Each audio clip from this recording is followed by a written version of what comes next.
مشکل وقت آ جائے تو کسی کا احسان مت لو، کیونکہ مشکل وقت 4 دن کا اور احسان زندگی بھر کا ہوتا ہے۔ اپنے دن کا آغاز صدقہ دینے سے کیا کرو، اس دن تمہاری کوئی دعا رد نہیں جائے گی۔ اللہ پاک مخلص دلوں کے ساتھ کبھی ناانصافی نہیں کرتا۔ جو کوئی اعلانیہ فحاشی کا ارتکاب کرے ان پر موت کو مسلط کر دیا جاتا ہے۔ امکان پیدا ہونے سے پہلے کسی کام میں جلد بازی کرنا اور موقع آنے پر دیر کرنا دونوں حماقت میں داخل ہیں۔ بات ہمیشہ تمیز سے اور اعتراض ہمیشہ دلیل سے کرو، کیونکہ زبان تو حیوانوں کے منہ میں بھی ہوتی ہے، مگر وہ علم اور سلیقے سے محروم ہوتے ہیں۔ 3 چیزیں ایمان کو تباہ کر دیتی ہیں: امیروں کی محفل، عورتوں کی صحبت اور جاہلوں سے بحث۔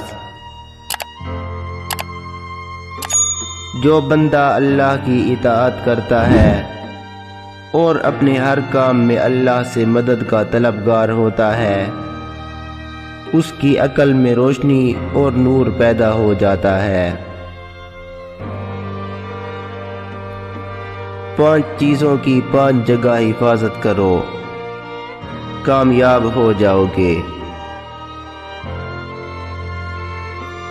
محفل میں زبان کی، بازار میں آنکھ کی، نماز میں دل کی، دسترخوان پر پیٹ کی اور نگاہ میں حیا کی۔ جو دعا قبولیت میں وقت لیتی ہے پھر وہ قبول ہو جانے پر وقت ہی بدل دیتی ہے۔ احمق اپنے آپ کو عقل مند سمجھتا ہے، لیکن عقل مند اپنے آپ کو احمق جانتا ہے۔ خوش رہنے کا راز اس میں ہے کہ آپ لوگوں کی باتوں کو صرف اتنی ہی اہمیت دیں جتنی وہ آپ کو دیتے ہیں۔ آدمی روشنی سے زیادہ اندھیرے سے محبت اس لیے کرتا ہے کیونکہ اس کے اعمال سیاہ ہوتے ہیں۔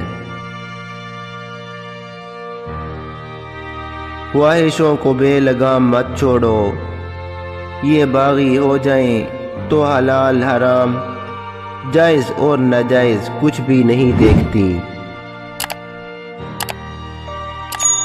صبر اور شکر ایسے اثاثے ہیں جو کامیابیوں کے ڈھیر انسان کے قدموں میں لا کر رکھ دیتے ہیں۔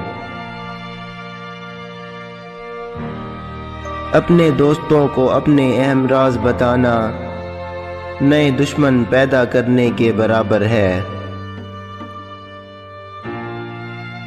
گمنڈ نہ کرنا، زندگی میں تقدیر بدلتی رہتی ہے، شیشہ وہی رہتا ہے، بس تصویر بدلتی رہتی ہے۔ جس طرح لوگ مردہ لوگوں کو کندھا دینا ثواب سمجھتے ہیں، اگر اس طرح زندہ لوگوں کو سہارا دینا افضل سمجھ لیں تو زندگی آسان ہو جائے گی۔ انسان کو اچھی سوچ پہ وہ انعام ملتا ہے جو اچھے اعمال پہ نہیں ملتا، کیونکہ سوچ میں دکھاوا نہیں ہوتا۔